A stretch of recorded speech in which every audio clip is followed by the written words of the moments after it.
Okay, you're on. Who's here for the proclamation?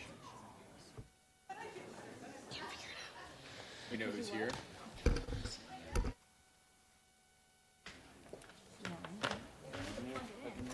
All right, all right. What are we doing over here? Get that out of here.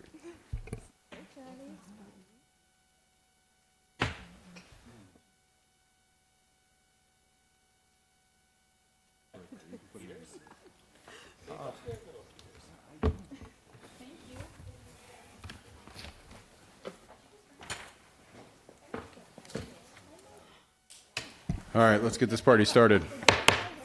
The time is 4:04. I'm going to go ahead and call the November 4th study session to order.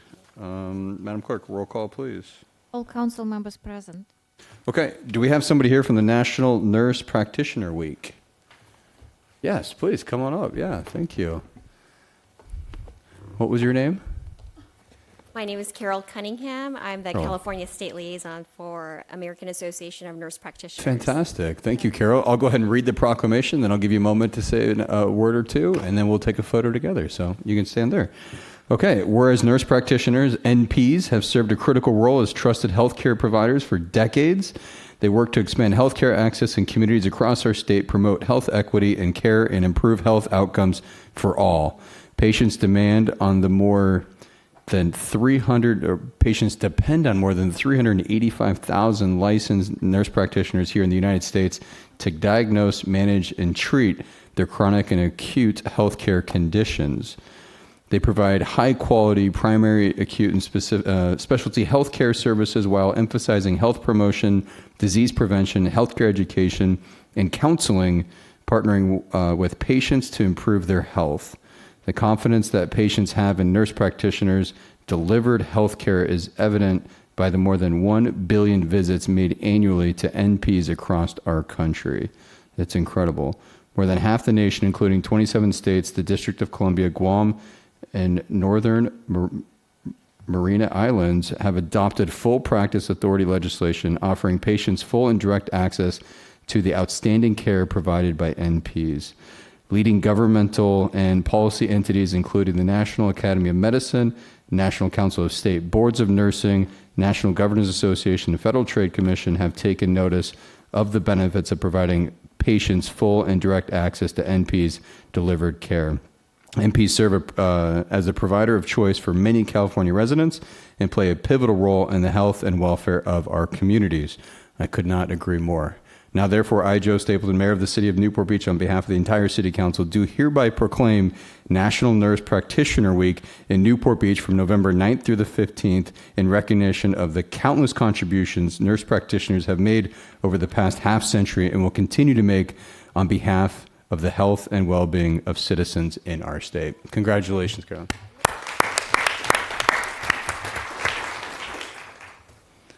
On behalf of over 40,000 California nurse practitioners, we thank you. It is an honor to take care of patients, their families, and caregivers to advance in high-quality care. Thank you once again. I love that. Yeah, we'll take a photo. Well done.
All right, where's Bill?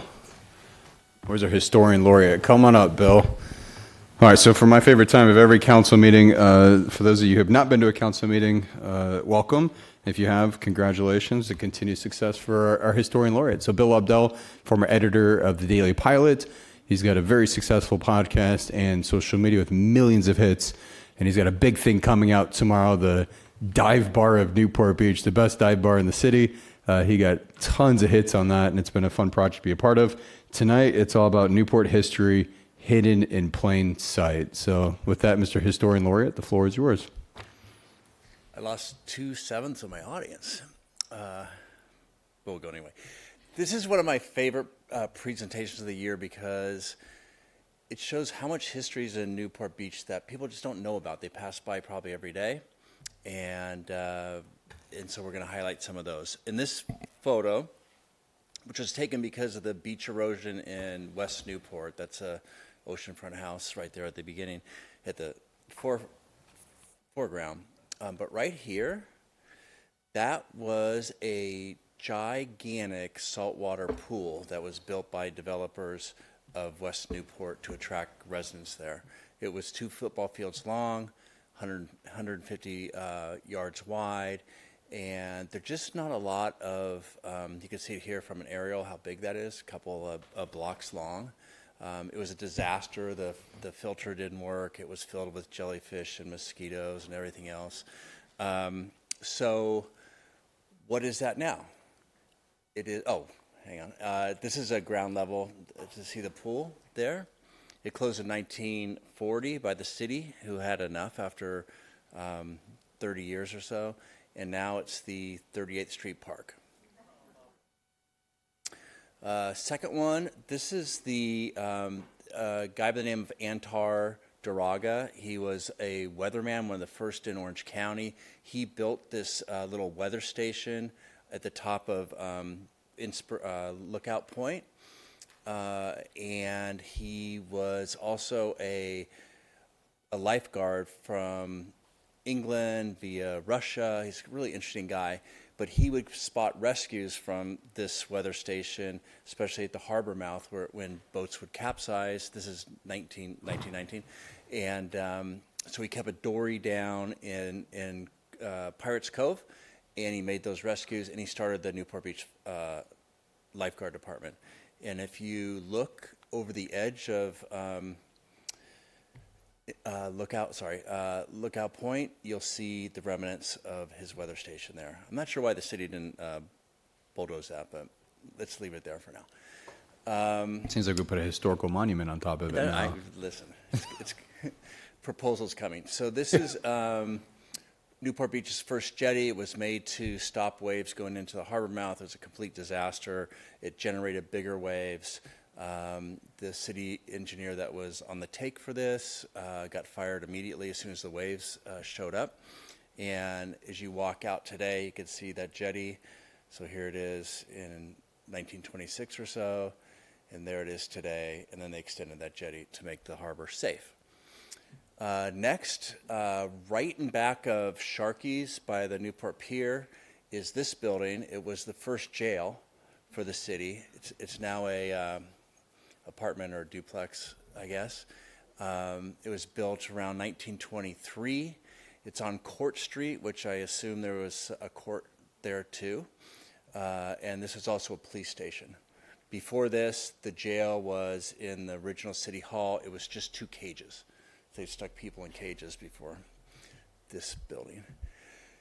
Tragedy with this is I took this picture not too long ago, and these gargoyles that signified a jail, I didn't know why they were on there, but that's why they represented evil, punishment, and protection. They're gone. So I don't know if someone stole them, if they got knocked down, but if you go to this building today, these gargoyles that were on both sides of the building are gone. Chronomar sea lions. If you go down Inspiration Point, that trail, if you look off into the rocks, there are these cute little bronze sculptures of sea lions. I've been here a million years. I had no idea this existed. And this was a tribute to, there was a famous artist here called Kay Finch. Her husband, Braden, he was a city council person, and those two together were instrumental in saving or creating Inspiration Point. So here's the little seals there. And close up, it's a mama and her pup. Newport Submarine Canyon. Santa Ana River flowed here for millions of years, created the Back Bay, and the peninsula of the islands were not here, and they created this huge Newport Beach Submarine Canyon that you could see from, obviously, from satellite pictures.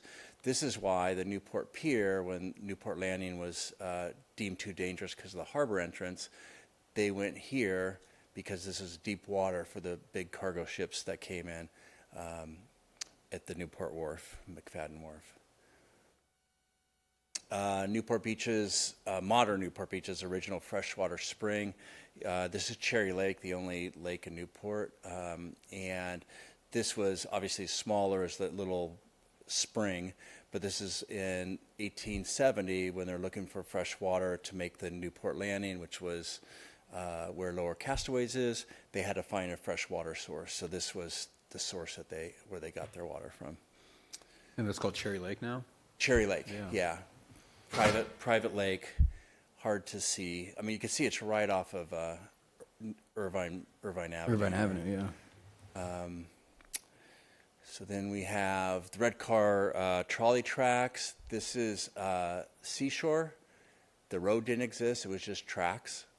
And this was built in 1906. Related to that, this is the yellows, the trolley tracks. Then you have the railroad tracks. But I think I covered this before, but if you look at all the tangled streets by the Newport Pier, that's because those are trolley tracks and railroad tracks. You can see this is the station. You can see the train would go right up here to the pier and onto the pier. So all this weird streets, it wasn't some crazy city traffic engineer. It was because the train and the trolley went through there. Depression era murals in Newport Grammar School. That's what it was called back in the day. They have these. There was a federal arts project, Depression era, federal funding to employ artists, and so this in the administration building in the hall, there's a series of murals. It was all based on children's books. So you have Alice in Wonderland, Three Little Pigs, Little Bo Peep. Thank you. My wife's not here to correct me tonight, so thanks. No. And that was in 1936. And I don't think these are like the greatest pieces of art, but in Newport Harbor, they have a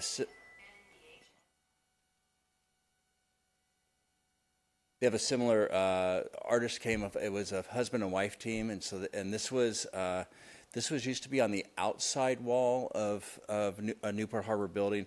When they renovated Newport Harbor, they were going to destroy these murals, and the community got together, artists got together.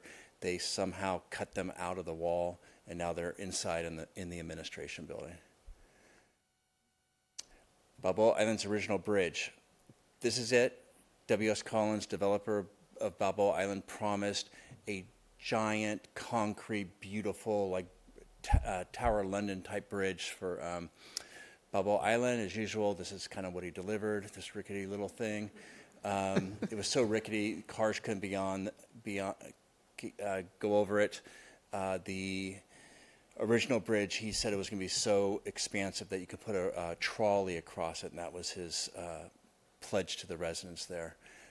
So built in 1912, replaced in 1929. Why is this? Here you can see another picture how modest it was.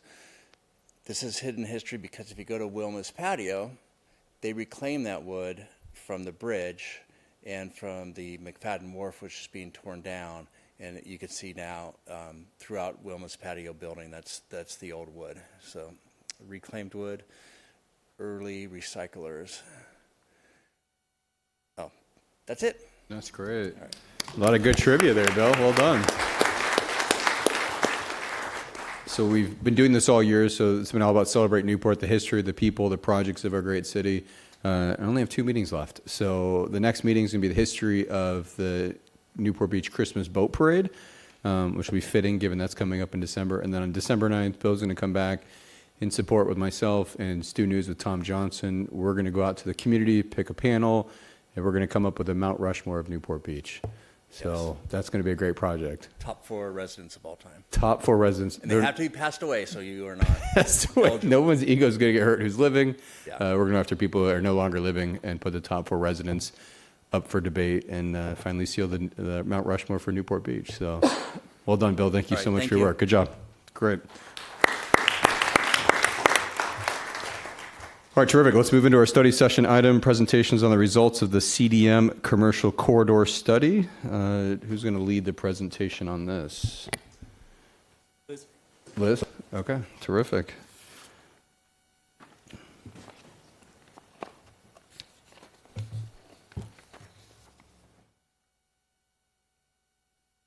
Thank you. Good evening, Mayor Stapleton, City Council members. I'm Liz Westmoreland, Principal Planner, and I'm joined tonight by my co-project manager, Jocelyn Perez, who is a senior planner here. We've been working on this project for a little over a year, and we're really excited to share the results with you of the Corona Del Mar Commercial Corridor Study. So tonight we're going to share the results and our recommendations for this study, and we're really looking for feedback from the City Council as to which recommendations we should move forward with. So the way that we implement the recommendations generally are through changes to our zoning code, our local coastal program, through infrastructure improvements, and through potential programs. So first, a little bit of background of why this study was initiated. There were some concerns from the community that were received about the planning and zoning framework for Corona Del Mar being outdated and not catered to this unique village. There have been barriers, substantial barriers that have resulted in limited private investment in the corridor. And last but not least, parking concerns for both residents and businesses. So back in August of 2023, Mayor Pro Tem Kleiman requested an A1 item to discuss the CDM commercial corridor, and in September of 2023, a study session was held to discuss a possible study and its content. And so at that time, the council supported the study. We contracted with Dudek Consulting, and in the summer of 2024, we kicked off a comprehensive land use and mobility study to identify opportunities to enhance and improve the CDM corridor. So first, the project area. The study area was confined to the commercial corridor itself. So we did not look at the residential zoning areas and the other areas, but really focused on the commercial corridor, which is about a mile long and extends from Avocado Avenue to Poppy or Hazel Drive. The north part of CDM is not within the coastal zone, and the south side is within the coastal zone. The objectives of the study are to draft zoning regulations that are unique to CDM, to reduce those barriers to investment, to implement parking solutions that balance all users, to enhance the walkability and safety, and then determine the feasibility of any other development opportunities. I'd like to walk through the study process briefly, and then later in the presentation, Jocelyn is going to talk more in depth about the outreach. So once we kicked off the study in 2024, we developed a web page, we created an interest list, and then fall of 2024 through spring is where we really started to dig into the existing conditions. We looked at data, we looked at other successful main streets as part of case studies, and we started that engagement with the business community. After that, we sat down with the businesses, developed some recommendations, and then worked with the community at large as well at 2 public events. And then now we are at the implementation phase where we're going to, first the City Council tonight to get your feedback on these recommendations, and then ultimately, if there are changes proposed to the zoning code, we'll draft those changes and go through the public hearing process with the Planning Commission and the City Council. So first, I'd like to share some of that background research that we did on the CDM corridor. So first, who's visiting the corridor? The income level for the CDM corridor for visitors that are coming here is pretty high at $153,000 a year. The median age is pretty young at 38 years, and people are visiting the corridor pretty frequently throughout the year at 3.3 times a year. What we've also learned is that for the commercial corridor itself, so not the residential areas, not the beach areas, but for the corridor itself, the visitation is actually really consistent throughout the year through all 4 seasons. So there's a small increase in the summer, but it's really not significant. There's a lot of visitors also that come to the corridor. There's 2.9 million visitors annually, and those are the folks that stay for 30 minutes or more. And then I think this chart is really informative on the right here. This is showing where people are coming from to visit the corridor. So the dark blue at the bottom, that shows about 40% of people visiting the corridor are coming from within 5 miles. And then another about 50% are coming within just a slightly larger distance. So people coming to this corridor are locals. They're from the city of Newport Beach or local jurisdictions in the area. This pie chart here shows the breakdown of businesses by the 3 basic categories. So first, in the salmon color, is the general merchandise, apparel, furnishings, and other category. So this makes up a pretty good chunk. These are things like the rug store, the chandelier store, mattress store, things of that nature, general merchandise. So these are things that you're not going to on a weekly, daily basis. These are things you're going to on a less regular basis and probably a larger draw from other communities. The neighborhood goods and services, this is very clear here that we have a lot of neighborhood goods and services. And so these are things like nail salons, hair salons, these are barber shops, massage establishments, and then offices too. So this includes real estate offices, this includes banks, and those are things that the community have told us that there are a lot of, and the data absolutely shows that. So food and beverage is making up about 20%, so that's pretty low. When we look at other successful main streets, we typically like to see the food and beverage have closer to a third or even half. On the right-hand side shows the breakdown of independent businesses versus chains, and it's pretty good for CDM. However, we do see in other commercial areas in other cities that this could get closer to like 90%. So as I mentioned, we looked at other commercial corridors. So we looked at Main Street in Santa Monica, Coast Highway in Laguna Beach, and then Belmont Shores in Long Beach. And so we picked these because they were on busy streets. You know, it's different than like a downtown where you can close down streets. You know, this is a major highway that runs through CDM. And so what we found from these case studies is that CDM does have a much lower percentage of food and beverage uses. And that active uses like restaurants or entertainment encourage people to stay longer. So they're staying longer than 30 minutes. Streetscape improvements are critical to fostering a pedestrian environment. Land use regulations should be specific to the area and encourage pedestrians. And then we need a suite of parking and mobility solutions. So no one solution to accessing the corridor. And so now we're going to walk through our goals and our recommendations by each category. And so on page 5 of your staff report, you'll find a table that includes all of the actions written out word for word. For discussion's sake, Jocelyn and I are going to highlight a couple of key things, ways that these actions would be implemented for each one. So first, action 1, this is the big one. This is streamlining preferred land uses, including outdoor dining. So as a planner, when I look at that pie chart, the pie chart we looked at earlier that shows a lot of neighborhood goods and services, that tells me that there's some barrier that is making it so that is easier. So it's really not a level playing field for all businesses, including restaurants. So streamlining those preferred land uses, including outdoor dining, is a big step towards leveling that playing field. Also looking at considering residential opportunities or mixed use on the second and third floors. Action 2 is to reduce or to waive parking for those preferred land uses. So right now, although maybe it requires a minor use permit for a restaurant to move in, they end up needing to go to Planning Commission to get a parking waiver. So it's really not the same requirement as another business, such as a nail salon or another type of business. Also looking at incentives for lot consolidation. So the main tool that we have for that is to offer additional floor area, and that's something that we do in other parts of the city upon consolidation of lots. And so what we found in CDM, these lots are all really tiny and they're very irregular, which makes it difficult to accommodate all the things that we need on a property, such as a trash enclosure, queuing areas, delivery spaces, etc. Action 3 is about establishing minimum design guidelines.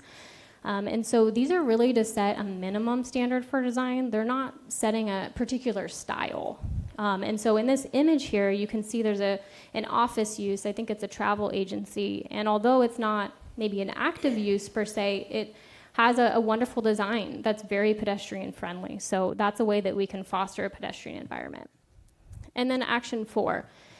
This is to prohibit uses that are generally not compatible with pedestrians or sometimes even residential uses that are adjacent. And so these include things like car washes, vehicle repair, and drive-throughs, which are currently allowed in the corridor. And I'm going to talk through this a little bit more because it's important. So this is an excerpt from our current zoning code. It shows the existing zoning and then what's being proposed. It doesn't include all the uses that are allowed, but it's a snapshot.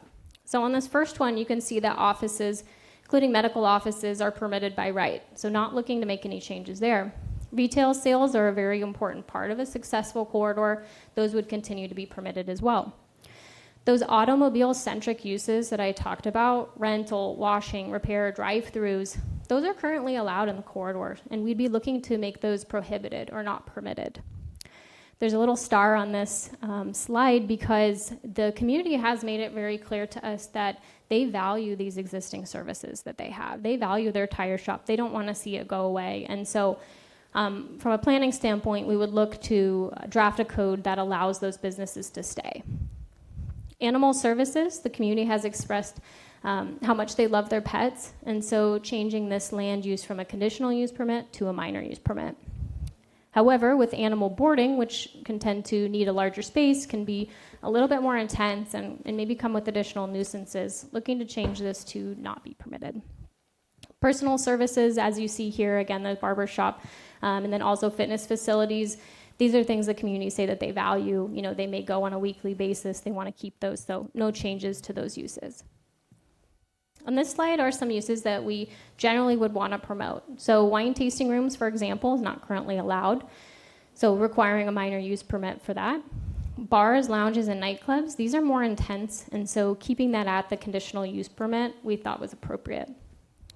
For restaurants that have no late hours, and so that means they're not operating past 11 p.m., changing that from a minor use permit, which we know is actually a conditional use permit for the parking, to the director level review. And so what that does is it allows us to look at each individual project and ensure that conditions are in place to prevent conflicts with residential in the area, noise, trash, things of that nature. And then same for the fast casual restaurants, which generally have 20 seats or fewer and they don't allow alcohol. For restaurants that have some more intense characteristics, they operate past 11, they have live entertainment or dancing. Those are things that we still think require a public hearing, so changing it from a conditional use permit to a minor use permit. And then for outdoor dining, typically in order to keep your outdoor dining, maybe your COVID dining, or to add it is a pretty significant process. You have to reopen your entire use permit and essentially start from scratch. So changing that so that it's at the director level. And then lastly, we have residential uses here, which would be a potential on the second or third floor. We've had mixed feedback from the business community on this topic, and generally the public at large has not been supportive of this one. So we're really seeking feedback from the council on the residential. So now into parking. So we're talking about making changes to land use that could result in a need for additional parking or increased demand. And so it's important that we look at this as part of the study. So what we've found through our current parking study and through past ones, time and time again, is that there is enough parking in the district to serve the uses. However, it's not available to the people who need it. It is locked up in private lots that no one can use except for that business owner or a patron of that specific business. So that's really the issue that we're seeking to solve here. And so unfortunately, we don't have one magic solution, but we have a suite of solutions that we really think can help with this issue. So first is leveraging technology. And that can include a couple things. So one would be using an application that helps people find parking. So the data tells us that there'll be one block that's busy all day long, and then you turn the corner and it's pretty available. So it's changing people's behavior and helping them find that parking. And so the example in the picture here is from an app called ParkNav that we're going to be piloting later this year. Another solution, although the CDM beach is outside of our study, we do see the relationship in terms of signage. So on the corridor, a technology solution could be to have active signage that can indicate if public lots are full, if there's available parking. And so that may not change people's behavior. It may change people's behavior, but it gives them the information that they need to say, hey, I'm going to take a trolley, or I'm going to access one of Newport Beach's other wonderful beaches. And so action 2 here is about opening up or unlocking that parking supply that is currently not available, that's locked up in approximately almost 1,000 spaces that are for these private businesses. And so what Dana Point has done that's been very successful, and what City of San Clemente and others have done, is to lease these spaces from the private businesses. For example, in this image, you have a bank. They're closed on the weekend, they're closed in the evenings, and no one can use that parking. And oftentimes it's because of the liability issue. So these cities will lease the parking, put up a public parking sign, and often pay for the liability insurance. Action 3 is to expand the local trolley or local circulator to CDM year-round. So as I mentioned before, 40% of people are coming to the corridor from within 5 miles. So if we can try to get them out of their cars, get them on a bike, get them on foot, get them on a trolley, then it will reduce the demand overall for parking. And this ties into the next comment, which is employee parking or employee shuttle. The trolley could also serve that purpose as well. Password for our thing again. So now moving into action 5, and I'm going to talk about that one a little bit more in a moment, relates to a valet program for public or private property. Action 6, these are 2 additions to the staff report that were not in the published version. So action 6 would be to establish a parking in lieu fee program. So if we don't waive parking for these uses, it gives that business owner as another option. They could voluntarily pay an in lieu fee, and then that money can be collected to pay for some of these other programs that we're looking at here to increase the supply or pay for the trolley, et cetera. And then action 7 is kind of a classic, looking for available sites to build more public parking. So I want to talk a little bit more about leasing those private lots. I touched on this before. Again, targeting uses that are unused during peak hours, which is lunchtime during the week and dinner on the weekend. City typically will pay for some minor cleaning and insurance. This could be used for the public at large. This could be used for employees. The city can charge for parking in that lot or make it free. And what this really does is ultimately reduce the red tape for businesses. So as I mentioned before, if a restaurant wants to move in, they need to get a use permit. And as part of that, they can decide to locate their parking off-site if they can find one. And so that requires a very lengthy process, typically takes about 6 months. And I had one business owner during the outreach who's opened several restaurants throughout the city tell me it's cost him almost $100,000 to hire the necessary professionals to assist and then hold the property for 6 months. In terms of valet, this is something that's flexible. So currently we don't allow for valet or queuing in the public right-of-way. So the city could draft an ordinance that would allow for businesses to use public streets for queuing. Obviously we would want to find the places where this is safe and not impacting the residents. So generally that's going to be the side street right by Coast Highway. So you're not opening doors into cars on the highway. And so what this does is it allows for use of these less desirable or hard to find lots. And it can allow for stacking of cars. So you can fit more cars in. And it provides certainty for that person who's visiting the corridor. So this is something that can be done by the private development community, or is this something that the city can facilitate? And with that, I'll hand it off to Jocelyn. Thank you so much. So I'm going to move away from some of those land use solutions and talk more about some of the infrastructure improvements that we're proposing through our study. So goal 3, safety and mobility. That's improving the safety and the mobility for all users and visitors to the corridor, including people who arrive on foot and people who arrive on a bicycle. So our first action within goal 3 is to upgrade various intersections within the corridor. Through our initial study, we've identified some intersections, like for example, the MacArthur and Coast Highway intersection, which we have photographed there on the left. We can make various improvements, such as tightening up that right turn that makes the walking experience feel more pleasant. We also have identified other intersections throughout the corridor, for example, Orchid Avenue and Coast Highway. Action 2 would be to construct bulb outs and provide additional markings to crosswalks. And so by constructing bulb outs, we shorten the distance that a pedestrian is in the street. And so once again, that makes that walking experience feel more pleasant, and it's just easier to get from the north side of Coast Highway down to the south side and vice versa. Action 3 is specific to bicycles. We have a lot of cyclists visiting the corridor already, whether they're cycling to the corridor or through the corridor. We have road cyclists on Coast Highway. We have e-bike riders on the sidewalk, and the way that CDM is currently structured doesn't feel very safe for those users. So we want to look at infrastructure solutions to get cyclists off of the sidewalk and off of Coast Highway and onto a safe alternate. Goal 4 is to create a corridor identity and a sense of place. Our first action would be to map out locations where restaurants and other businesses could do outdoor dining within the public right-of-way, where our sidewalk is already wide enough to accommodate that, and then also to identify areas where we can do those type of sidewalk extensions, like, for example, out in front of El Ranchito and Rothschild, to facilitate future outdoor dining within the public right-of-way.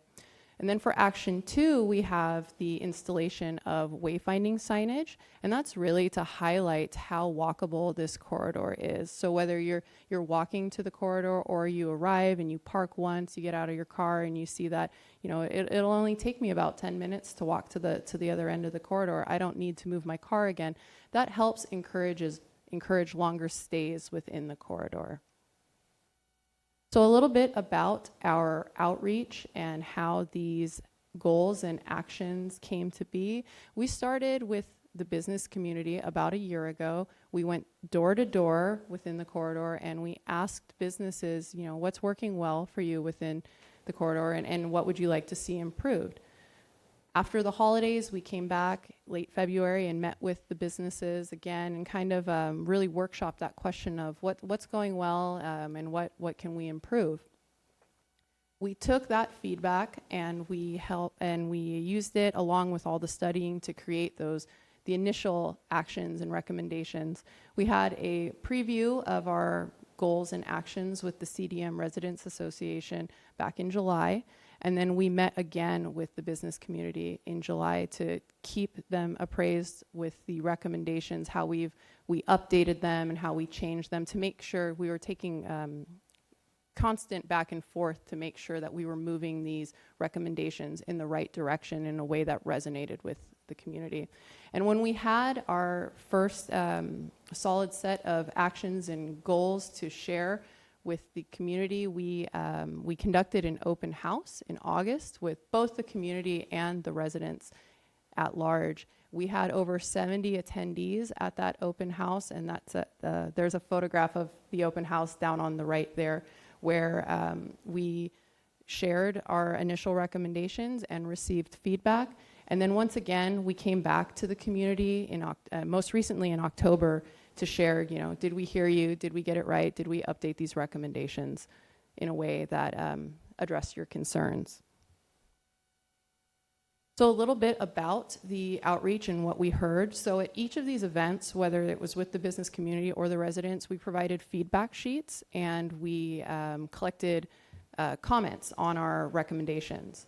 And so what we heard, we received a lot of feedback, which was really encouraging, and I've highlighted 12 different topics on the slide in front of you, and I'd like to just point out that from the business community, we did hear that parking is challenging and that there is interest in streamlining the approval process to bring in more food and beverage. And we also heard that people love the community. They love CDM. They really enjoy being in business there. So that was very encouraging. And then from the broader, the community at large, that includes the resident feedback, we did not receive support for housing within the corridor.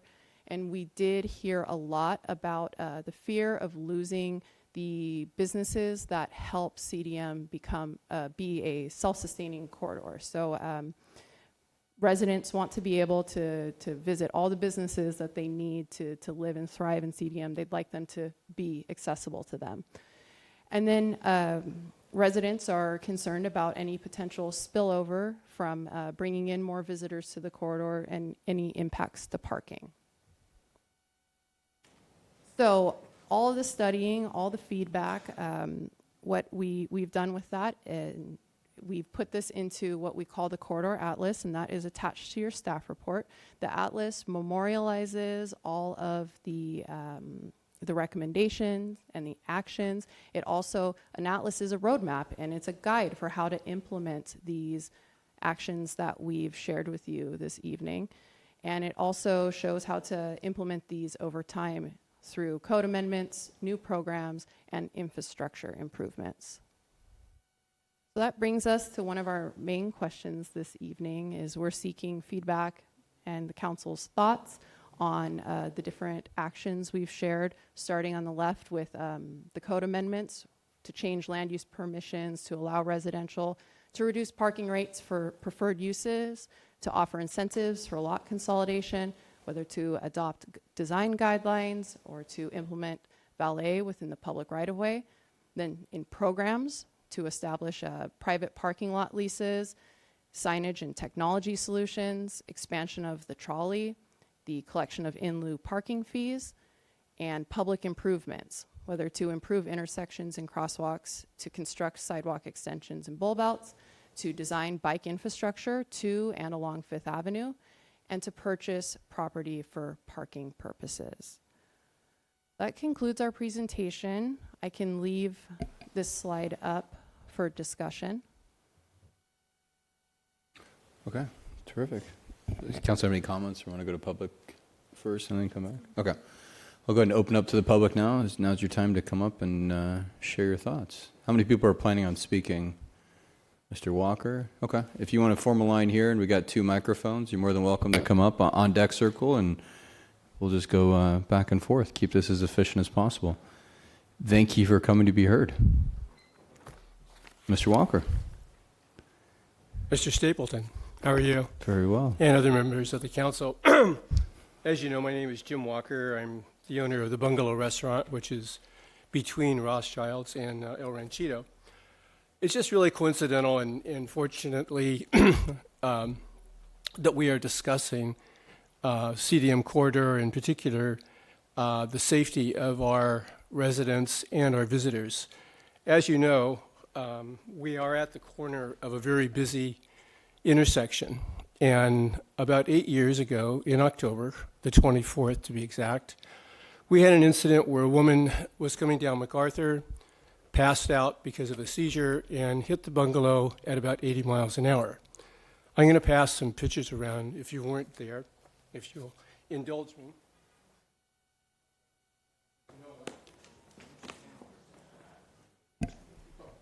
Yeah.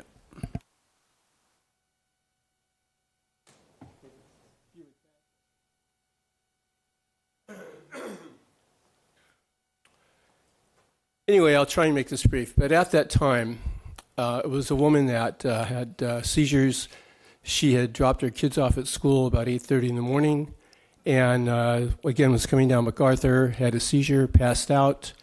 Somehow or another made it across MacArthur at 8:30 in the morning without hitting anyone. However, she hit our building at about 80 miles an hour. Fortunately, just previous to that, with the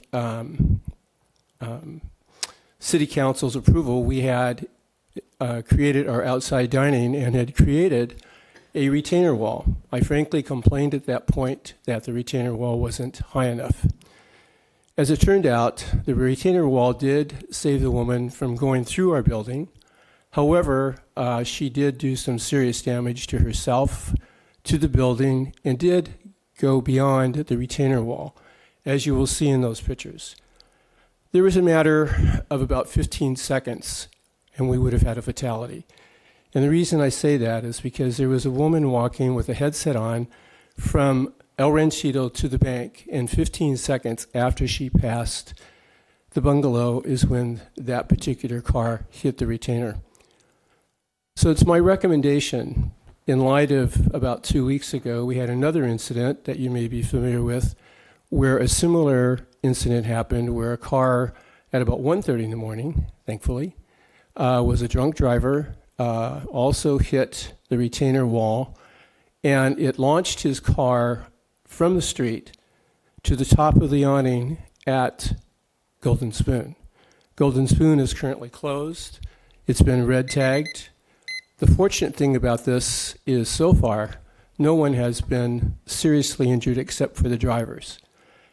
I feel that in light of this study, in light of the fact that we're trying to promote business, and particularly, I think it's our responsibility to also make sure that, again, our residents, our customers, and our reputation is maintained safely.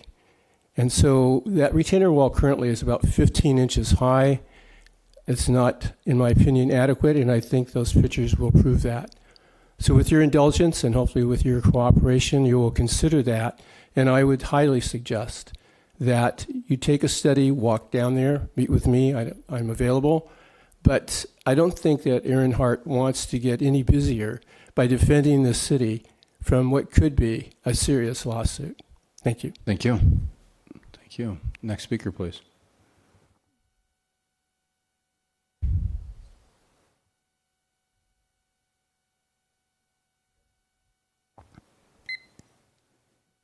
Hello, Council. Thanks for your hard work for our city.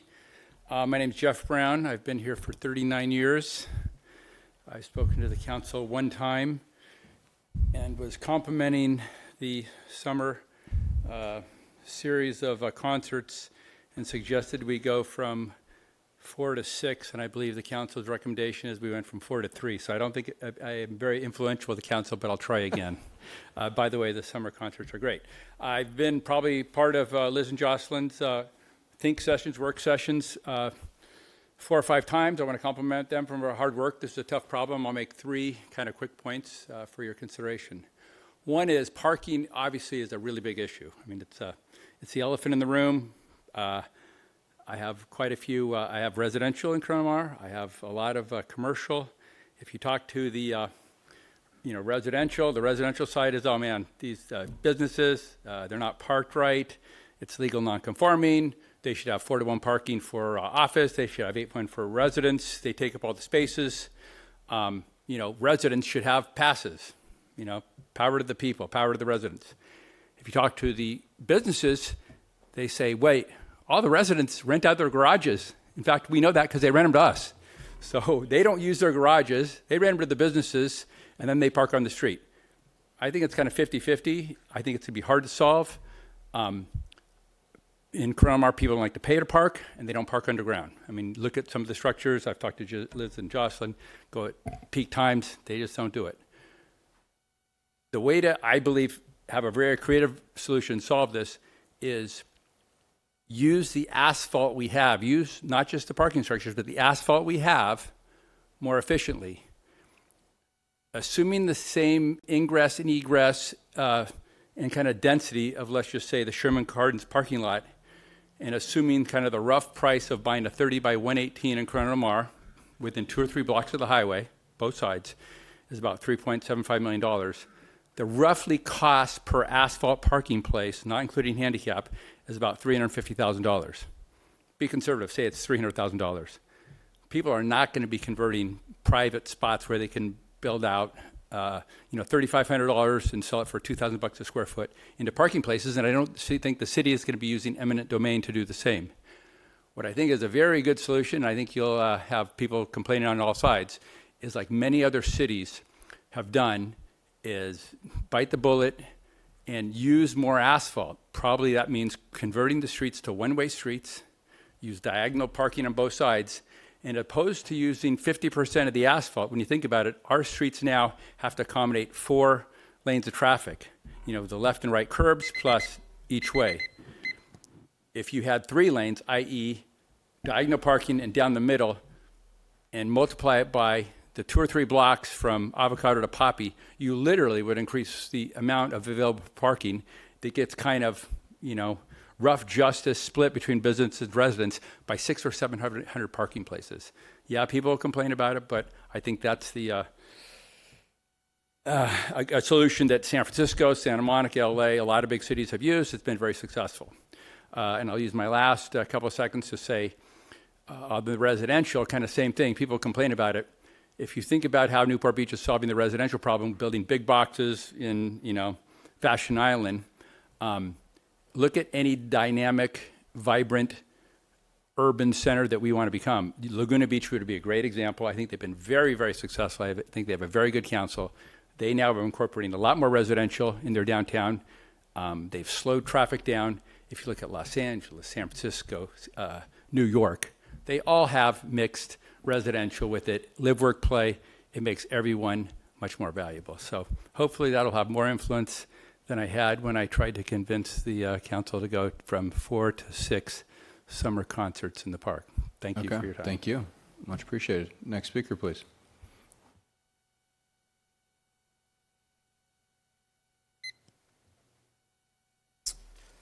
Good afternoon, Mayor and council members. My name is Ryan Wilson, and I'm a business owner and resident of Corona Del Mar.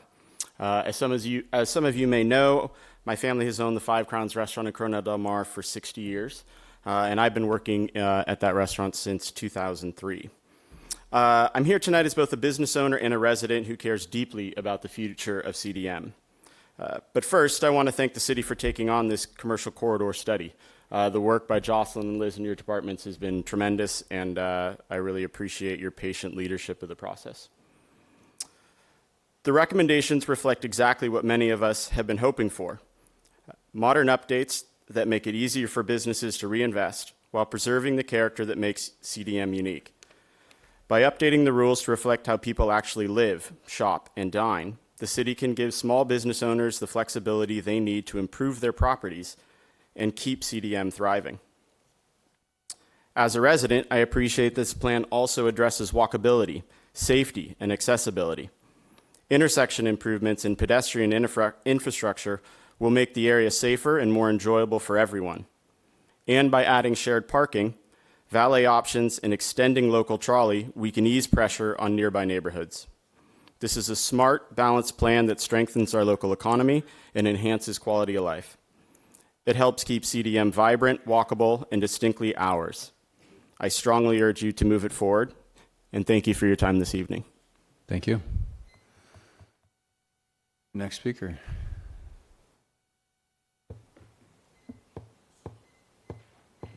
Good evening, everyone. John Palmer. I'm both a service provider and a property owner in the Corona Del Mar area, but not in this corridor. I just want to thank staff and the council who were in leadership on this to get behind the business owners and other tenants in the corridor area to help provide some solutions like the private sector does, and usually having to come in here with lots of assistance from outside parties and actually get together with a program that I think works and with a program that is thinking through all the necessary steps.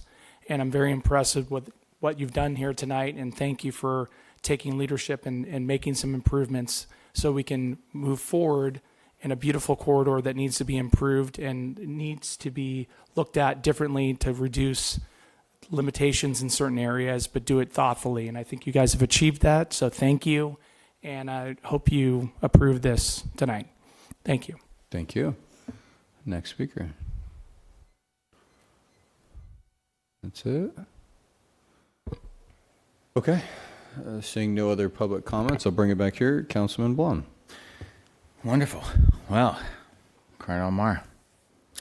So, I appreciate some of the beginning comments, and I'm going to tell a little story real quickly, which is not normally my style, but about, I guess it was 38 years to the day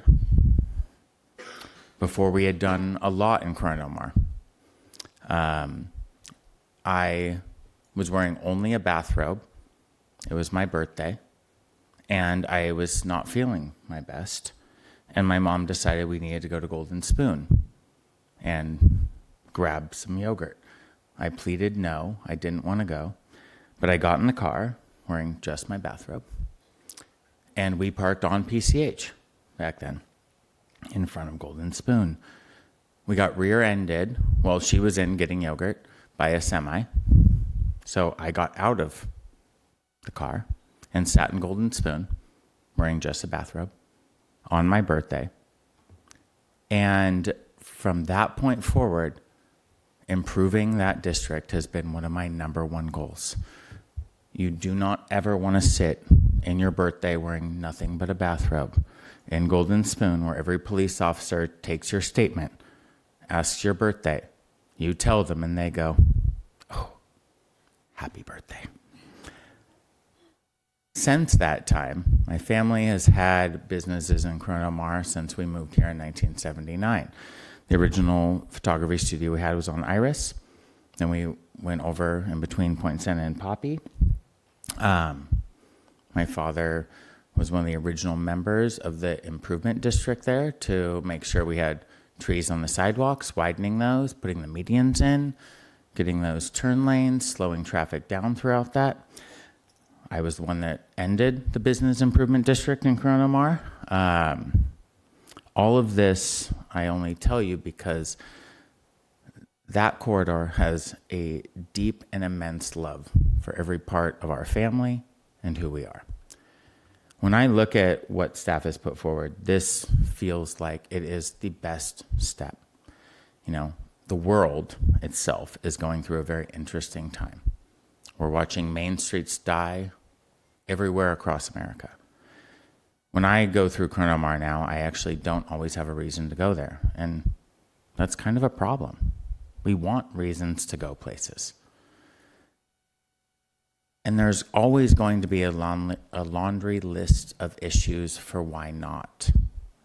But when we look at some of these suggestions, and you know, and I understand, we don't want certain things here, right? We don't want to waive parking, right? Who would? Oh, where are these people going to park? Well, who cares? We've all been to New York. We've all been to San Francisco. You park somewhere. You walk around. You become that type of a place. You decide you can park wherever, and you wander a street again. And you shop at merchants up and down. You decide you can grab a bite here and maybe grab a bite in 4 hours down the way. Those are the things we want. That's what Corona Del Mar used to be. That was the vibrancy of that area. We were a car culture before, and we're adjusting now, and we're trying to figure out the best way to adjust. There's another piece here when we started talking about the residential. I know that creates fear across the board. My parents' photography studio had 2 units above it forever. They were always there. And those people were family to us. They went to Thanksgiving and Christmas. They lived there for 25 years. In fact, when that building was sold, they're still living there now, as far as I know. So when I walk through some of the issues or the fears or all of these pieces, I've seen improvement in a district that has been unbelievable. But we're now at an impasse. We need to improve it again. We need to find a way to look to the future. And, you know, none of us could have ever predicted what happened. You know, so many of the stores that we go to, you don't need those things anymore. And I am as guilty as anyone, right? Sometimes it's a DoorDash or an Amazon away. That's not necessarily the best, but that's the reality. So you're not showing up for those same goods and services that you used to. And what's happened? Look, and I don't want to offend 90% of the room by saying we have too many realty offices, but I'm sure at least 90% of you are realtors. So the problem is that I'm pretty sure we don't go to a realtor's office to buy a house. I mean, last I checked, that's not really how it worked. We just look on Zillow and then tell them we like it. But at the end of the day, sometimes reinvigorating something comes with problems. But you are the citizens, you create the solutions. And one of the greatest things my mother ever said was, Noah, in this country we vote with our money. And so if you don't like what's the new business, the new piece, the new thing that opens when we adjust these, or when I personally vote to adjust these pieces, then don't vote with your money. And something new will come that might be better. And all of a sudden we might find that walking district, that idea that we don't have to get in our cars anymore, we can wander around and remember that the villages that we've created are our villages. And the only way we save them is if we take initiatives like this to save them. And so, yeah, is competition tough? I don't always believe that's true. I think that if I can drive somewhere and park or Uber there, which is the new norm, then I can wander around, and if that place is too busy, I can go to the next place. I can wander down the street. Sometimes it's nice to take a walk after dinner. All of those things are real. So, and there's the last piece is the residential component that I really like the idea that you get to live where you want to be. And sometimes it's okay because you can only afford that 1-bedroom apartment above a little spot. Well, I love that. That's the life I would like. So I am in full support of staff recommendation on this. I'm in full support of the residential piece as well. Mind you, it's going to be expensive and take a lot of love to get it done, but reinvigorating Corona Del Mar is what I would love to see. And not that I'm not buying a rug this week, but I would love to see that we could possibly adjust and see some more vibrancy up and down that street. Thank you. Okay, thank you. Mayor Pro Tem Kleiman. Thank you, Mayor. Obviously, I want to first thank both Liz and Jocelyn, all of the incredible work that you've done on this. This is a true planner's case study. How do you revitalize a main street that doubles as a highway and is nestled between a residential area and a public beach? First, taking a step back to the initiation of this study, which came from roundtable conversations with resident property owners and business stakeholders. The common feedback that we received was that people did not want certain static uses that were passive and that didn't seem to bring a lot of life to the village. The property owners told us that they have so much interest and by a variety of businesses, but most can't make it work, or as you heard, it's very costly to make it work given the restrictions in our code. Existing businesses want or need more foot traffic and uses that create synergy for the corridor. CDM residents expressed a desire for more active and engaging uses, and our Flower Street neighbors are seeking enforcement and less congestion. Community activists, property owners, and businesses who have been involved for years know that this is not a new conversation. Parking has been studied every few years for decades. The old bid, the chambers here tonight, previous council members have all tried to tackle this without upsetting the apple cart and came up empty-handed. We were actually grappling with this back when I was on Planning Commission, but again, nothing was ever done. The council has now made the investment, and staff has put in the time to propose thoughtful changes that strike a necessary balance, as with everything we look to do in the city. We did get a lot of support emails, but I want to address the few objections that we received via email about the process. First, resident engagement. As you heard during the staff presentation, we did a lot of outreach. It's something that cities increasingly struggle with. People lead busy lives and do not want to take time out to participate in civic matters. We saw this on the GPAC and many other things that we undertake. It's certainly not for a lack of trying. In this case, staff put out the information through multiple channels. Again, chamber, our city emails, CDMRA, all pushed it out. We even held an additional resident outreach session, which unfortunately had even fewer attendees than the first one. Incorporating resident feedback, staff has absolutely utilized the survey responses and comments to shape the recommendations before us today. I will note that we did make a commitment to remove the residential component, I believe, in the last residential outreach session. Lastly, the current uses. As staff mentioned, anything being proposed would not apply to existing businesses such as the vet or tire shop.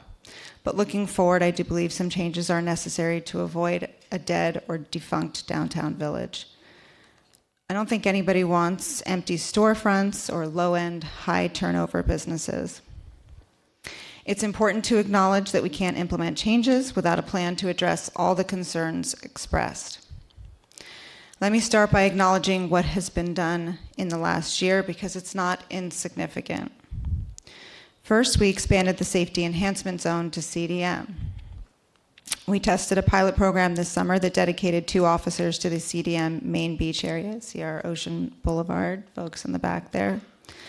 With the help of a few business and resident volunteers, we started Third Thursdays to activate and gather the locals. It's been a tremendous success. See our presenting sponsor, the File Group, in the crowd. We partnered with Sherman Gardens on a mural program to add visual interest to the corridor. I'll do a little shameless plug here for our unveiling on the 20th of this month. We initiated a moratorium on new smoke shops to address the predatory practices in our youth, in our CDM community, and beyond. We have initiated a plan to create a citywide open-air trolley system that would allow visitors to park at central locations but still patronize the businesses in CDM and our other villages. Grant funding from OCTA was just approved for this, so we should be seeing this moving forward. I would like to see staff bring back more detailed recommendations for the land use, parking, and safety recommendations outlined here. We, I believe, already did give staff direction to move forward with the technology platform, so I assume that that will be hopefully coming back before us sooner rather than later to provide real-time parking availability via electronic signage and an app of some sort, and ideally before summer is before us. In order to consider any of the recommendations, we need to continue to do our part in a few big ways. We need to add more parking with the development of a parking garage, and as suggested by staff, if that includes also tying up parking spaces from private property owners in the meantime, great. If that's a public acquisition or a public-private partnership, fantastic. Any way that we can to get it done, I think we need to do that. More enforcement for the existing parking rules and requirements. I know everybody on staff will be surprised when I say I would like to see the stats from Laz on this as to what's been happening so far there. And we absolutely have to come up with safe crosswalk solutions, especially at Orchid and the North End. Lastly, I think it's unrealistic to expect cyclists to reroute off of PCH, so we should definitely try to exhaust all other options, including the possibility of a center median protected lane. Those are all my thoughts. Thank you. Okay. Any other comments by council members? Councilmember Grant. Thank you. I want to first express, as well as my colleagues here, our appreciation to staff for a very comprehensive and mindful proposal, and it's very encouraging to see this amount of innovation and acumen applied to really critical issues that have been gone on for so long. So I really appreciate all the staff work on this, and especially for you, for both of you, and the council members that worked on the ad hoc, and all the residents that weighed in. It took a village of people to kind of work on this village, so greatly appreciated. I think that for me, in reading the emails, I went to some of the sessions and spoke with some people. The parking is obviously foremost in people's minds. It's the biggest obstacle to moving forward into a new generation on the corridor. So the innovations that you've brought up about the parking are really very what would I would say seem very promising, especially the information-based technology and information-based, parking and traffic innovations. I think in all, not only with respect to that, but with respect to the whole plan, there's many areas in our city that would benefit from this. So I see this as a pilot that can be investigated and researched and implemented maybe in CDM and then applied in other areas of town that are seriously underparked, maybe thinking about Balboa Island and the peninsula. They have very similar, problems of being crushed between residential areas on both sides, and how we remain mindful of the residences as well as being mindful of the businesses needing the parking. So these innovations that you've suggested seem like a very strong start to that solution. I think that the other thing that kind of percolated up for me is the concept of additional dining, which would be a benefit, but again, being mindful of how that affects the residences in hours of operation. I noticed also that we added some information about dancing and live entertainment. Clearly, we know that with residences so close to the business corridor, there is a little bit of friction with the needs and the wants, so we have to be considering those issues. I was curious about the idea we had. I think you listed that a CUP is required for live entertainment and dancing now, and it would go to a MUP. Can you explain just for everybody's understanding what the difference would be there? And I wasn't even aware that we allowed live dancing in CDM under CUP, so I guess I was mistaken on that. So maybe you can just answer those quick questions. Thank you, Councilmember Grant. That's correct. We're currently proposing to change from a conditional use permit for live entertainment, dancing, to a minor use permit. So the key difference there is that a conditional use permit typically takes a little bit longer. It often takes about 6 months to process, and it goes before the Planning Commission. It also comes with a higher cost. The minor use permit is a lower level application. It's still subject to a public hearing, public notification within 300 feet, and that would go to the zoning administrator for approval. And I thought that there wasn't any CUP allowing live entertain or allowing dancing, let's say, in Corona Del Mar or throughout the city. Can you explain the history of that? I know that there was something called I can't remember, it starts with a T, but there was some sort of permit that only maybe a couple businesses in our city have for live dancing. So can you explain really where we are and where we're going with that?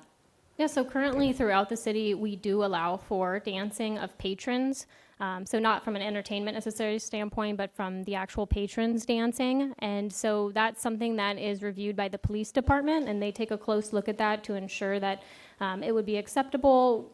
In the past, we used to change our parking requirements that would be slightly higher. If you did have something like dance, you're packing more people in. However, the code has changed, so that's no longer applies. So it's been at least about 10 years, I believe, or longer since we have allowed for the dancing and the live entertainment with the conditional use permit. So as part of something like that, especially live entertainment, we typically will ask for a noise study to ensure that the noise is attenuated.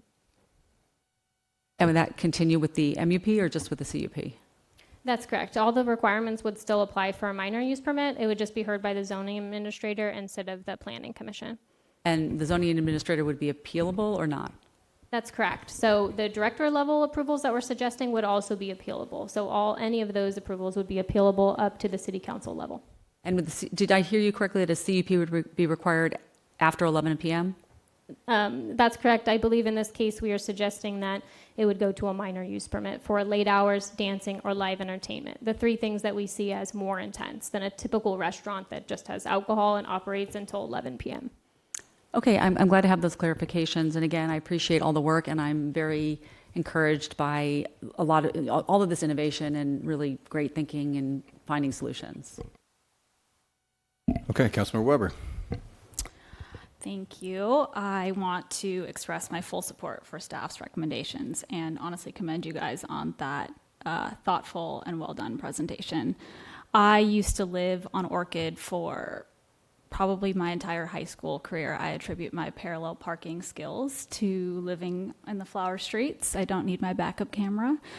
And, I maybe did visit Landmark a couple of times once I came back and forth from college.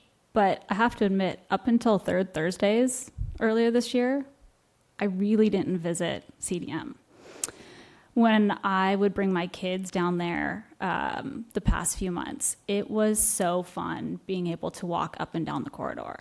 That being said, there seems to be so much potential that is left. And I often reflect on past projects that have been revitalized. And while I realize I don't like change and change can be daunting and terrifying, I really couldn't be more proud of all the changes that our city has made, how it's grown, how it's evolved, and how it's continued to elevate the character of our community. So I know that as the right change is made, it will actually be hard to imagine the city without it. So once again, thank you so much. I fully support all of your recommendations. Okay, Councilmember Weigand.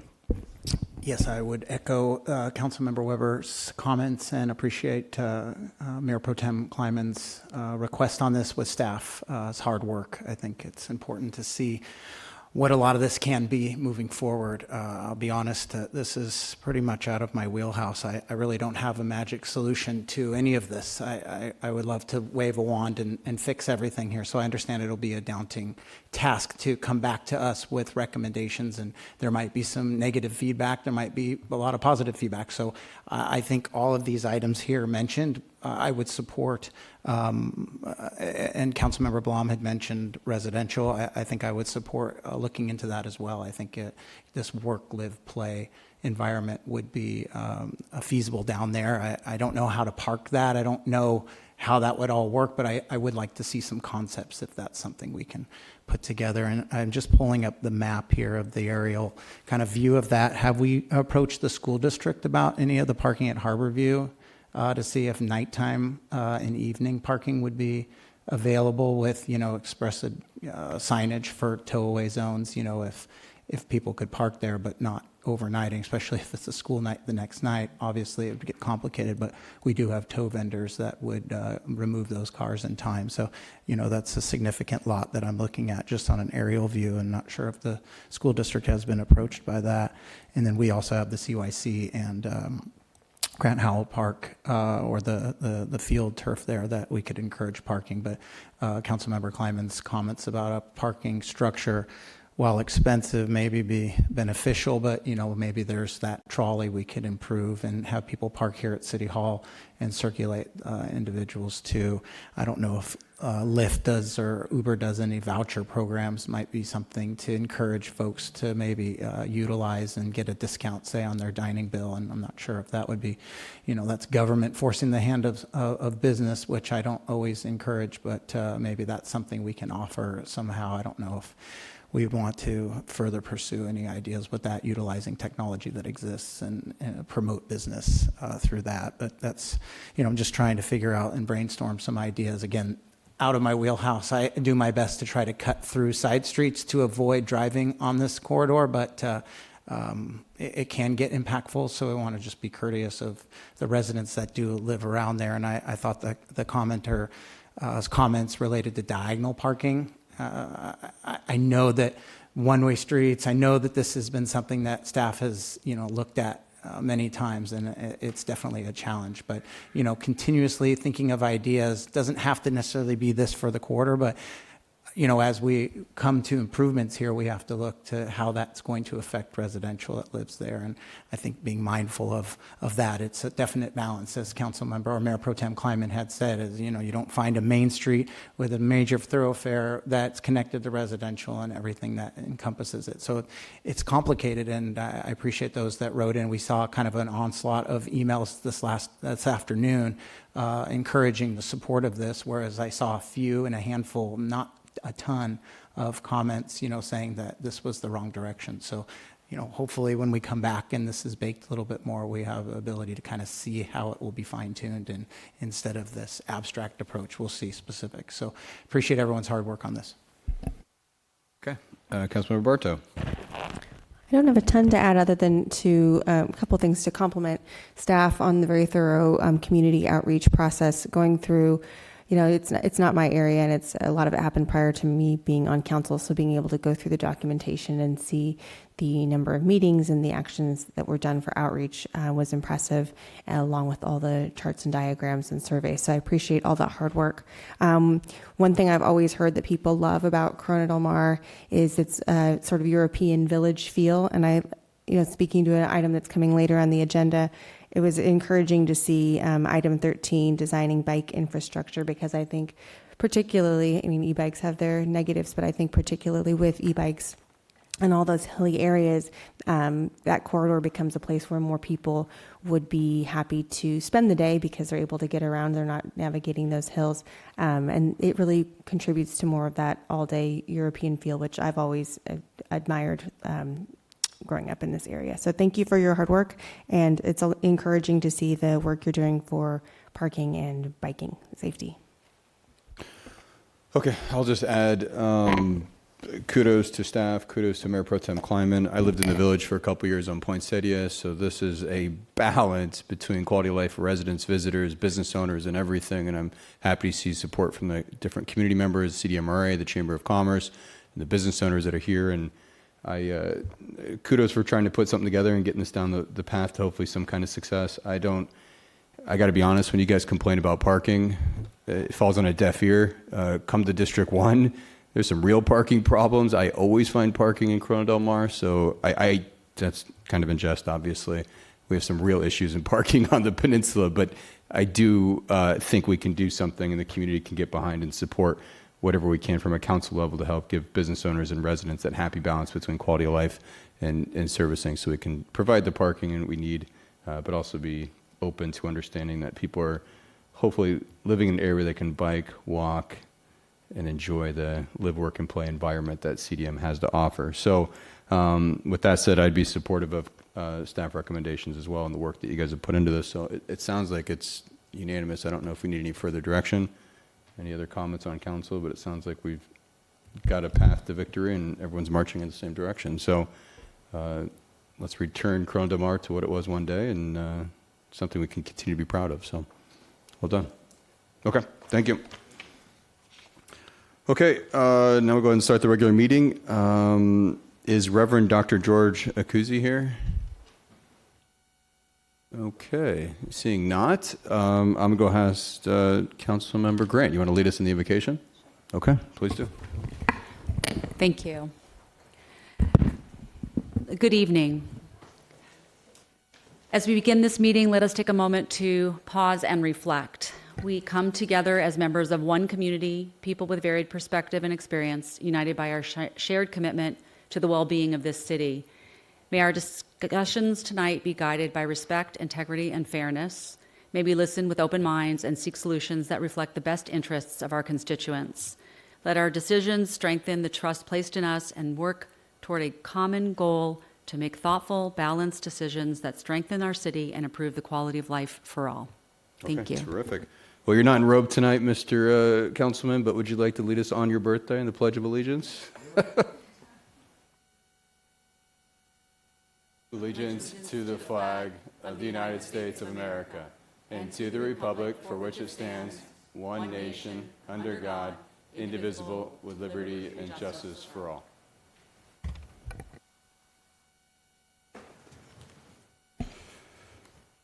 Okay, Madam Clerk, please read the notice regarding public comments on agenda and non-agenda items. The City Council of Newport Beach welcomes and encourages community participation. Public comments are invited on items listed on the agenda and non-agenda items. Speakers must limit comments to 3 minutes per person to allow everyone to speak. Written comments are encouraged as well. The City Council has the discretion to extend or shorten the time limit on agenda and non-agenda items. Okay, terrific. We'll now proceed with public comments on all agenda and non-agenda items. Please note that members of the public will still have an opportunity to comment on agenda items under consent, current business, and closed session later in the meeting, provided they do not offer comments at this time. Any public comments on agenda or non-agenda items?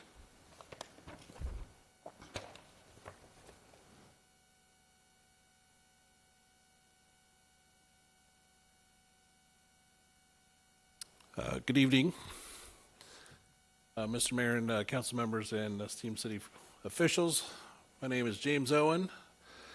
I'm a third-generation Newport Beach resident, and I live in Newport Coast.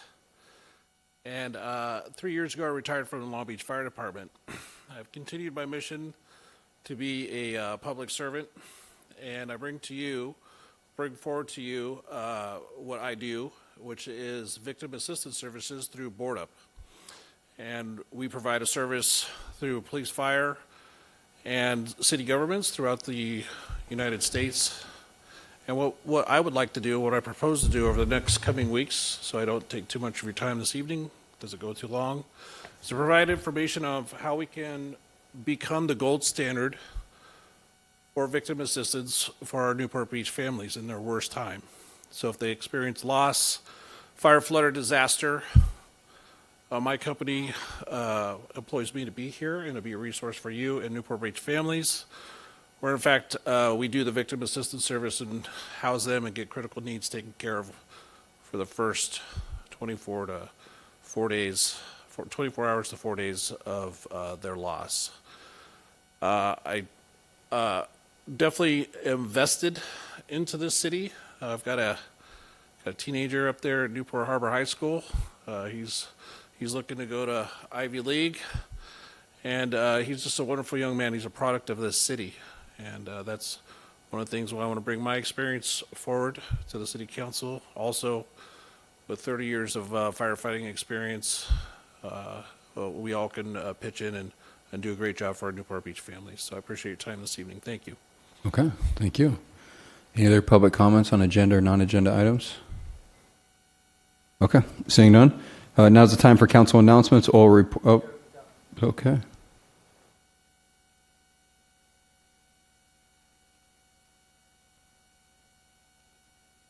Hi, good evening, Mayor Stapleton and City Council. My name is Jim Maines. I live in the Newport Coast area for the last 25 years. I'm here to express concerns and questions regarding the Newport Beach Police Department's security infrastructure and communication practices. On October 16th, around 5 p.m., I was driving on MacArthur Boulevard towards Birch when I was struck by a car. A second car hit me, and it further impacted and then fled the scene. My car was totaled, and I suffered a concussion. Around 10 minutes later, the Newport Beach police officer, Mark Hamilton, arrived and took my statement. And he told me I was fortunate because there was cameras along MacArthur, including one directly across the street where this occurred. The next day, I called the Newport Beach Police Department front desk to confirm whether video had been captured. I was told the cameras were believed to be only for live events. This contradicted what I was told on the scene. I requested Officer Hamilton's email to clarify matters, but that email bounced. Then I called back and received the corrected address, and that also requested his supervisor, Sergeant Grange. Since I had not received any response for over a week, I called the front desk again and still received uncertain information about whether the cameras recorded or not.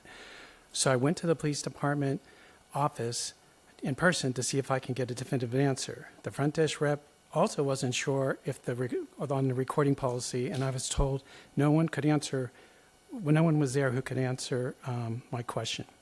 I then asked for Sergeant Grange supervisor, and I was given emails of Chief Minor and Joe Stapleton. I didn't know you were the mayor, so I thought it was a police person. I emailed both the same day. To the date, I have not received any response to over 4 emails, and I still don't have clarity on whether the investigation includes any capture video. The reason for my urgency to this question was if there was no video, then I was going to go to check the local businesses, which was right across from the Renaissance Hotel, and see if they captured anything. My brother-in-law was a former detective at Long Beach, and he suggested that. My experience raises several concerns. Why is it so difficult to obtain accurate, consistent information from the Newport Police Department? Why are staff giving out emails and no one responds? I respectfully ask the council to direct Newport Beach Police Department to clarify the purpose and recording policies of the city cameras and then educate the front desk, ensure timely response practices to the public, and consider a quality improvement review of Newport Beach Police communication and technology management process. I think these actions would improve internal consistency, efficiency, and most importantly, provide the feedback for the city on ways to increase public safety for Newport Beach citizens and visitors. Thank you for your time. Thank you. I honestly don't recall seeing the email, and I do apologize if you want to resend it, but our police chief is standing in the back, so I can make a direct contact right. Huh? I'm certain he'd be willing to speak with you at the moment now and see if we can't clear this up. Sorry for your accident. Thank you for coming. Now is time for council announcements, oral reports from council members on committee activities, and the time for council members to request an item to be placed on a future agenda. Councilmember Weigand, do you have any announcements or reports? I have none tonight. Councilmember Bartow? Just one. It was really wonderful today to attend the ribbon cutting for the dredging for the marina. I know that's at Marina Park. It's been a long time coming, but it's great because it dovetails into the Water Quality Tidelands Committee, which is meeting Thursday, and a bunch of the recommendations of the committee members that they've been working on for the year work very nicely with that dredging project. So I'm excited at the upcoming meeting to present some of the plans that they have for the city, because they're all resident driven. And people have been working on it for some time, and it's really exciting to see residents get involved in that way. So that is all. Terrific. Councilmember Grant? Just one, since we've had a short week since our last meeting. I attended, along with Councilmember Bardo and several members of our staff, the Association of California Cities tour of the Frank Bowerman landfill. And this is in an effort to better understand how we can achieve our state recycling mandates. And it was an excellent tour, and we brought back a lot of great information to better our work here in the city. Okay, terrific. Councilmember Blum? Nothing, Dad, thank you. Okay, Councilmember Weber? Happy birthday to Noah. It seems like the year of everyone's having birthdays at council meetings. Lucky us. Mayor Pro Tem Kleiman? Ditto to that. Okay. And myself, I just want to congratulate Chris Miller, Dave Webb, our entire staff when it comes to Public Works and the Harbor, our Harbor Commission. Today was a monumental lift. It was 13 years in the making to ribbon cut finally our dredging project that's going to start on December 1st. We're going to be removing 900,000 yards of sediment in the harbor. I went back and forth with DC with Director Webb and Chris Miller to lobby with the government, the federal government, 50% funded by the federal government in this project. This will be the last comprehensive dredge we have to do in the harbor. This is huge for the well-being, navigable channels, and water quality in the city. So I can't wait to see it out there. Dredging beginning of December. It will take a year to year and a half, so do mind the inconvenience, but the end result will be well worth it. And our harbor master, Paul Blank, will make sure everyone is clean, safe, well enjoyed. So we're gonna have a good time. And then I have some good news. I don't usually, this is maybe the first for me, but I went to a media event with OC Controller, Auditor and Controller Andrew Hamilton, and he's starting a website. And I will just say the city of Newport did this in 2023 for any unclaimed property, so you can go look up your address on our city website. But I collected us a check of $13,000 for the city of Newport Beach, so I will hand it over to our team, and we'll spend that wisely. And then this Thursday is Citizen of the Year. So the gala at Balboa Bay Club and Resort will be this Thursday evening, and we'll be celebrating Citizen of the Year Ed Selich, three-time mayor, served on council for 10 years, and then also Ron Salisbury as the Business Owner of the Year. So hope to see everyone there. Madam Clerk, please read the notice regarding public comments on the consent calendar. This is a time in which council members may pull items from the consent calendar for discussion, items 1 through 9. Public comments are also invited on consent calendar items. Speakers must limit comments to 3 minutes. Before speaking, please state your name for the record. If any item is removed from the consent calendar by a council member, members of the public are invited to speak on each item for up to 3 minutes per item. All matters listed on the consent calendar are considered to be routine and will all be enacted by one motion in the form listed below. Council members have received detailed staff reports on each of the items recommending an action. There will be no separate discussion of these items prior to the time the City Council votes on the motion unless members of the City Council request specific items to be discussed and/or removed from the consent calendar for separate action.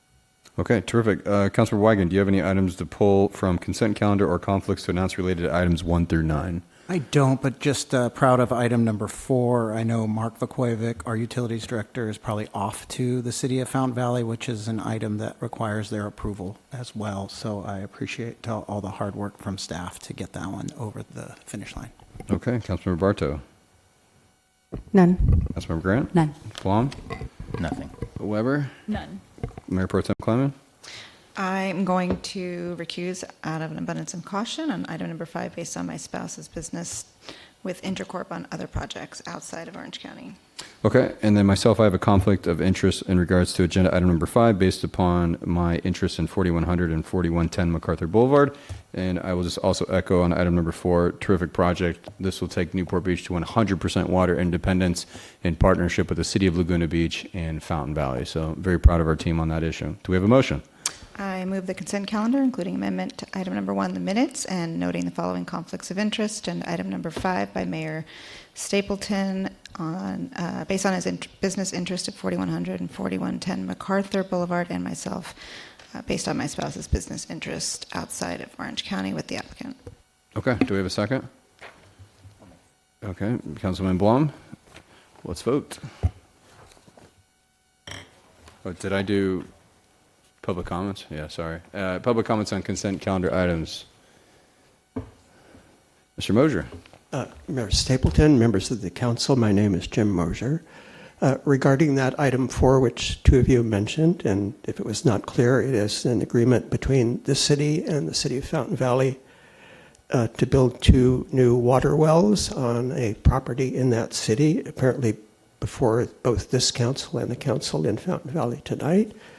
That part I understand, but what has not been mentioned is one of the other things you're being asked to approve in connection with this is a resolution of intention to issue $20 million of tax-exempt obligations. What is strange about that is the staff report says we don't know if we're going to issue bonds or not.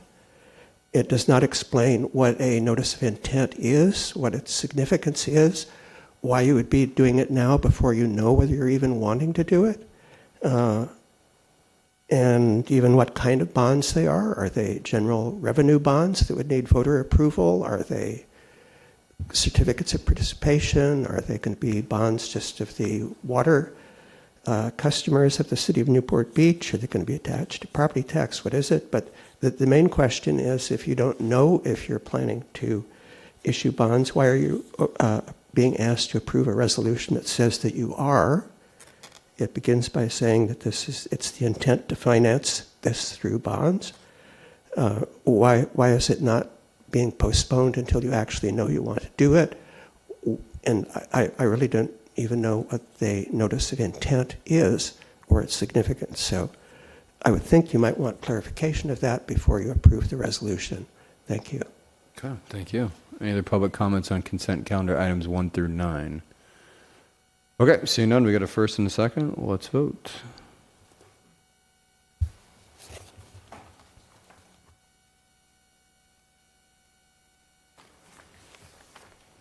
Motion carries by unanimous vote. Okay, terrific. Now we're to current business, item number 10. It's now time to move adding provisions related to bicycle and e-bike safety. Mr. Webb, the floor is yours.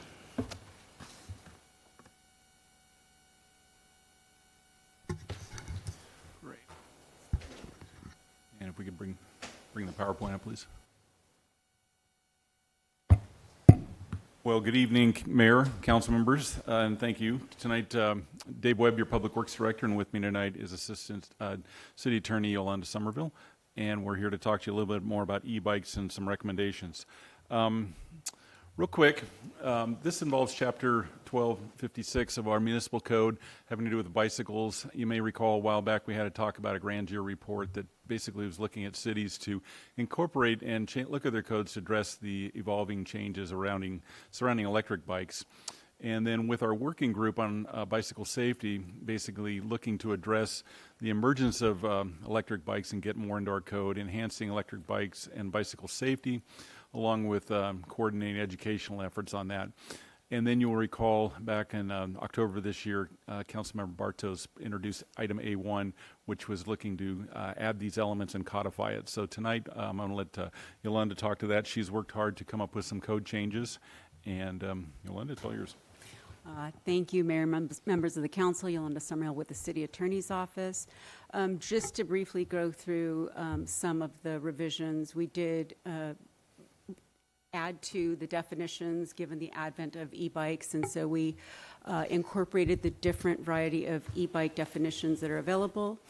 Then we looked at kind of regulating unsafe behavior and regulating the activities that would be detrimental to the community. We took from a number of different cities, including Laguna Beach, Huntington Beach, and surrounding areas, and really nailed down what would be considered unsafe manner of riding an electric bike or a bicycle, to go ahead and have the police department be able to regulate those. And then finally, we did look at enhanced penalties for the violations. It's not to penalize or be punitive, but really to educate and make sure that unsafe riding is prohibited. So one included provision is to allow impoundment of an e-bike if it is being, or a bicycle in general, if it is being ridden inappropriately, and have that be picked up by the parent of a minor.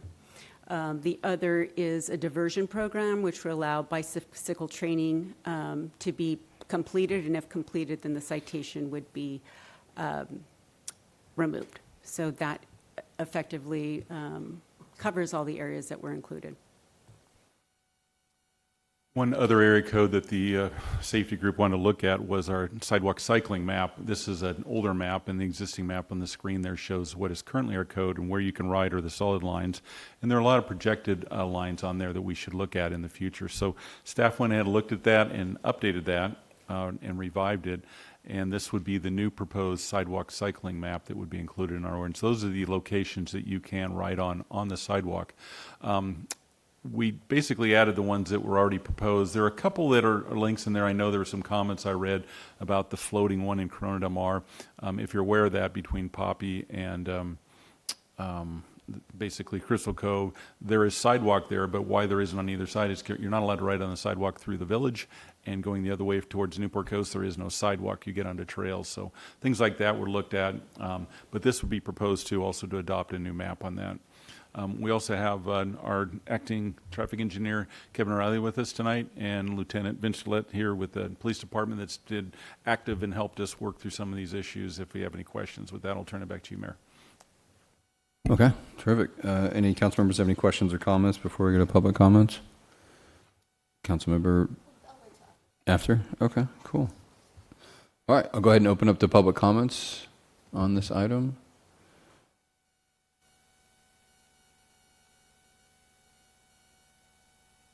Mr. Mosier?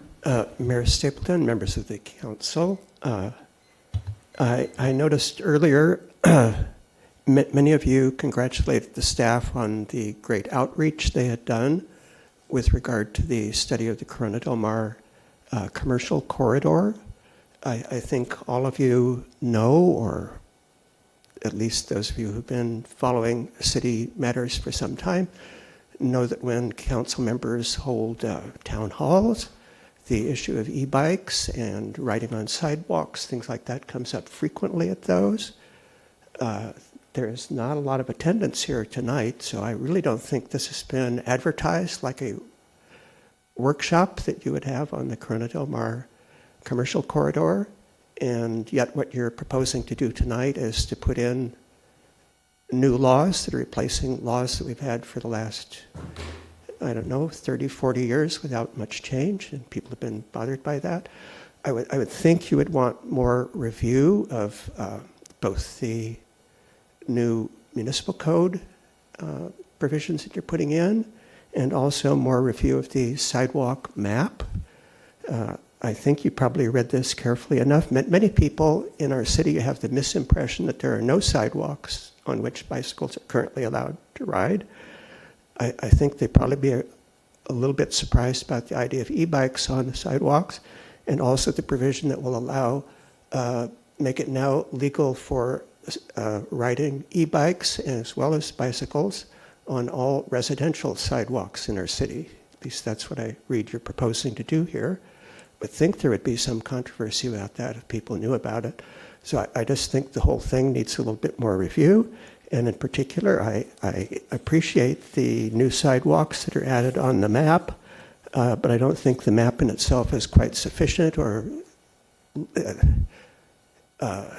it doesn't seem like a very legal document because it doesn't show where the streets start or end with any clarity. It doesn't explain whether the riding is allowed on both sides or not. And the resolution that it's currently replacing actually does, and it doesn't take a whole lot of pages to indicate which roads, which sides, and starting where and ending where. Why we don't have a verbal thing, the map is good, but I think to actually know what the map means, you need that text listing in writing of what the allowed streets are. And I think probably there would be other ones that could be added to this, probably some that people would not like that are on here. Anyway, I think the whole matter should probably have a public workshop that's better advertised than this one, so you have a little more input on these items. Thank you. Thank you. I would just reiterate, we're not opening up every sidewalk in the city for public right-of-way for cyclists, correct? That's correct. You're legally allowed to ride on residential street sidewalks right now, and these are the arterials that we have. And again, a lot of the gaps, we looked at this, like Dover, don't have sidewalks. So, and it is two-way. If the map shows, the exhibit shows that you can ride in that street. Can you put that back up? Yes, that please. Exhibit. I think it's important for Mr. Moser's comments. I would take, for example, Newport Coast. Newport Coast has a very wide sidewalk that a lot of cyclists currently utilize to go up and down Newport Coast Drive, but that hasn't been allowed under the old master plan, but this master plan, this code change would allow that. So That's correct. We've updated it to allow such sidewalks. okay, so the ones on the map are the ones that we're talking about where it'll be dual utilization between pedestrians and cyclists. Yes. Okay, not the And entire actually, city. just a note, a lot of these arterials have on-street bike lanes also, that you'll also be allowed Correct. to now ride on the sidewalk. Like Newport Coast. Yes. Yeah. PCH. Okay, any other public comments on this item? Okay, seeing none, I'll bring it back here. Councilmember Barnard, do you want to kick it off? Right, thanks. First of all, I'd like to thank staff for all their hard work on this. We've worked on this for a long time, and all the members of the Newport Mesa School District and various members of the community who've attended our working group over the past year. I think one comment I received from somebody in the community was that all of our municipal codes currently covered everything that we have, so there might be some argument that there is anything novel or new being brought to the table. However, I think that the main things here that we're bringing are clarifying our additional enforcement efforts, our additional diversion efforts for those people who are riding unsafely. And I think I'm really appreciative of all the conversations we've had with the end result being focused on enforceability. There was an article in the Wall Street Journal out of New York and how they tried to pass various municipal codes that were ultimately unenforceable, which didn't do anything for unsafe bike riding. So I'm appreciative of the way we've looked at other cities and where that has been successful. And I think it's also important to note that as things move forward, this is e-bikes were not around as they stand in the last several years, and things need to be amended, which doesn't mean that we can't amend things in the future. So thank you for all your work and for the continued community involvement. Okay, Councilmember Grant. Thank you. So for the 3 years that I've been on council, this is the number one issue that people have brought up time and time again. It's come in letters and in news articles and all kinds of things. So it's a welcome approach that we're taking here tonight in starting some additional enforcement and ordinances that will be applied to this. One question I have, maybe the city attorney might need to answer it, but it might be obvious. If there's pedestrians and bicycles or e-bikes on the sidewalk, I would assume that the right-of-way goes to the pedestrian, or is that something that we know for a fact? Is that state law? Is that something that we need to adjust for? I can speak to that. Okay. Yeah, so the provisions that were added includes riding in an unsafe manner, and one of them specifically targets that, and so it would be to interfere with the pedestrians that are accessing it. So, yeah, absolutely, it's intended to make sure that the riders that are using the sidewalks are respectful and making sure that they're protecting the pedestrians that are also there. I think that's something that's been really important in the communication from the public is that riding on the sidewalk can impede a pedestrian. So good education about that to the riders will be a benefit. I am especially encouraged by the enhanced penalties and the impoundment, especially with relation to minors and getting their parents involved, because I do believe that in many ways this is a issue in a family in making sure that the proper precautions are taken when giving a minor an e-bike and allowing them to use it on the streets. So these enhanced penalties for violations and impoundment and bringing parents into the process, I think will be especially useful for us. So I appreciate those. And again, I appreciate Councilmember Barto and all the staff time that went on went into making this possible, as well as, I guess, the mayor and Councilmember Wygand. Thank you. Of course. I'll take all the credit. Kidding. Councilmember Wygand. Yeah, I echo some of those comments that Councilmember Grant said. Thank you to Councilmember Barto for bringing this as forth as an A1. I think her experience on the school board has kind of shown. At Ensign, there's 850 bikes that park there every single day. And I remember working with then school trustee Barto when we were addressing some of the issues that were occurring at Ensign, and there's drastic improvement. I see there's a lot of coordination there. Obviously, the beginning of the school year poses challenges, as every seventh grader that comes from the sixth grade now has an e-bike, and their mind isn't quite developed in a way that they understand the rules of the road, but they slowly get them. I will say Councilmember Barto in my district gets heavily impacted around 3 o'clock every single day as that school gets out. So I'm hopeful that these changes will change some of the behavior, and I appreciate staff for coming up with these ideas that will increase hopefully some of the penalties, and obviously there's some diversion program that can occur, but I hope this gives the tools and the keys to the police department to be able to enforce some of that behavior a little bit more. So this is kind of a work in progress. We'll see how this impacts and changes the behaviors, and hopefully that it brings some of them down, because I hear a lot about this from mostly parents that are frustrated with the behavior of the kids, and they're the ones giving the bikes to those their kids. So hopefully we see some changes out of this. If not, we come back and we retool some ideas and we look into further things. I know that the peninsula on the boardwalk had been an issue. I know we can't discuss that because it's not before us tonight, but I know previous councils have had a lot of back and forth whether they're considered motorized or not, and that's a debate that we can maybe have at a later time. But again, I appreciate staff. I appreciate the council members who were working on this. We had some members of the public too that were in part of this conversation, former council members. There's a lot of community interest in this, and I hope that this helps. I don't see it going away, but that's because of the California Vehicle Code enforces things higher than what we can enforce. So I'm very hopeful that California legislators are paying attention to the plight that we have in a city like ours. I get it. They want to encourage more e-bikes because they take fossil fuel vehicles off the road, but they have to understand the balance and understand that it does have impacts to the community, and we're seeing those impacts on a daily basis. So again, hopeful that this changes that behavior, but if not, we can come back and discuss it further. Thank you. Okay. Mayor Pro Tem Clement. I just want to say thank you to Councilmember Barto for her passion for this issue and bringing this forward, and thank you to staff for putting all this together with the help of police department, of course, and thank you for including the minor diversion program. I think it's an important piece of this that we may or may not have stolen from a neighboring city. Thank you. Okay. Anything else? Okay. I'll close it with well done, Councilmember Barto and Wygand. It was a pleasure serving with us. To staff, to Dave, Yolanda, thank you guys for what you did on this, and to your entire team.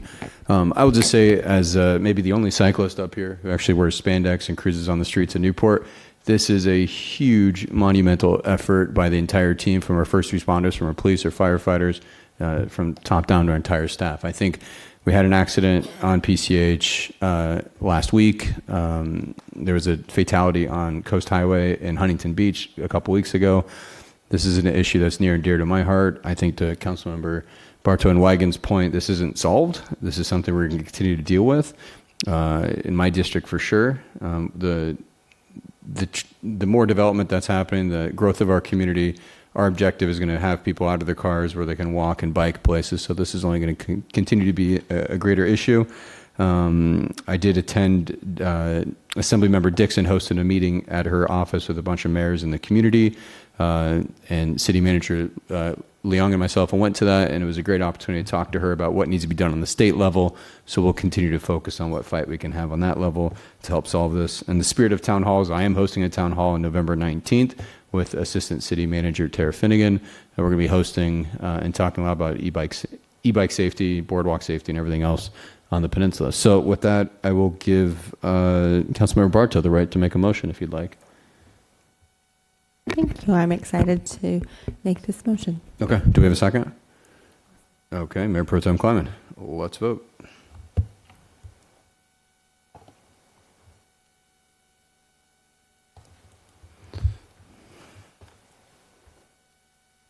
Motion carries by unanimous vote. Okay, terrific. Well done. Item number 11, confirmation of appointments to the Newport Beach Police Headquarters Assessment Committee and confirming my appointments of Michelle Bartow, Noah Blom, and Sarah Weber to the committee. Council members need a staff report on this? Seeing none, do we have any questions or comments by staff or council members? Okay, with that, I'll open up public comments on this item. Okay, seeing none, I'll bring it back to council. Does anyone want to make a motion? Okay, Councilmember Weber first. Do I have a second? I'll second that. Okay. Councilman Blom, let's vote.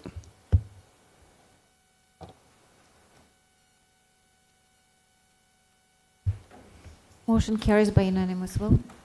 Okay, terrific. Madam Clerk, please read the motion for reconsideration. A motion to reconsider the vote on any action taken by the City Council at either this meeting or the previous meeting may be made only by one of the council members who voted with the prevailing side. Any motions for reconsideration? Okay, hearing none. Any public comments on closed session items before we adjourn? Okay, before we go into closed session, I would like to remember in memory of Tom Legault. Tonight we adjourn in memory of Tom, a senior public works inspector for the city of Newport Beach who passed away suddenly on October 26.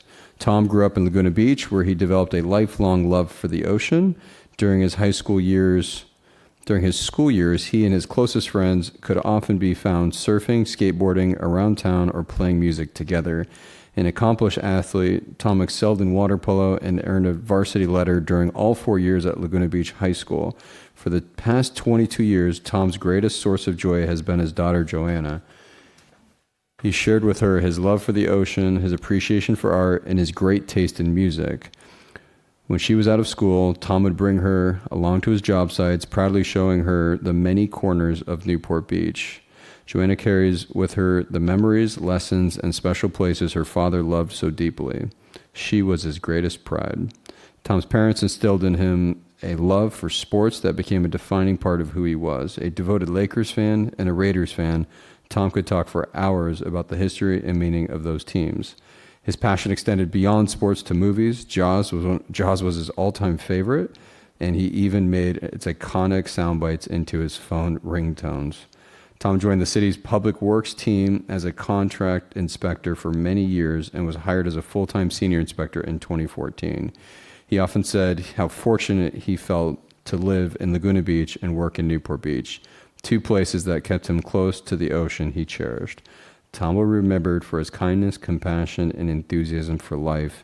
And I would echo that we were fortunate enough to have him on our team. So you will be missed, Tom. Thank you for your service. Okay, Mr. Hart, please announce closed session items. Thank you, Mayor Stapleton. The council will adjourn closed session to meet with the city's real property negotiators regarding negotiations with Junkins, 12 Corporate Plaza, regarding the property at 12 Corporate Plaza and 1201 Dove Street in Newport Beach, and meet with the city's labor negotiators regarding negotiations with the Newport Beach City Employees Association. Okay, we'll stand recessed. Thank you.